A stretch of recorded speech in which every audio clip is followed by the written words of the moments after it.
कलम 86 मध्ये identification and attachment of property of proclaim person.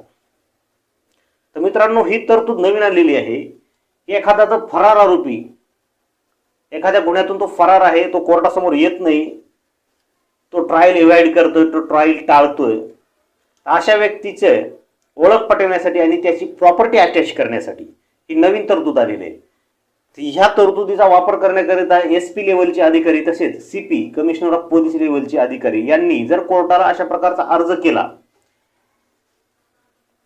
की हा असा या प्रकारचा आरोपी आहे, या राज्यामध्ये तो लपलेला आहे, त्याची ओळख पटवणं गरजेचं आहे, त्याची अरेस्ट आवश्यक आहे, तसेच अशा व्यक्तीची दुसऱ्या राज्यामध्ये प्रॉपर्टी आहे ती अटॅच करणं गरजेचे आहे. तर अशा अटॅचमेंटसाठी SP लेवलचे अधिकारी आणि CP लेवलचे अधिकारी कोर्टाला ज्यावेळेस अर्ज करतील त्यावेळेस इतर राज्यातील न्यायालयांकडून तसेच इतर राज्यातील शासनांकडून सरकारकडून अशा फरार आरोपीची प्रॉपर्टी अटॅच करण्याकरिता, अशा फरार आरोपीची ओळख पटवण्याकरिता योग्य ती कारवाई केली जाईल कोर्टामार्फत.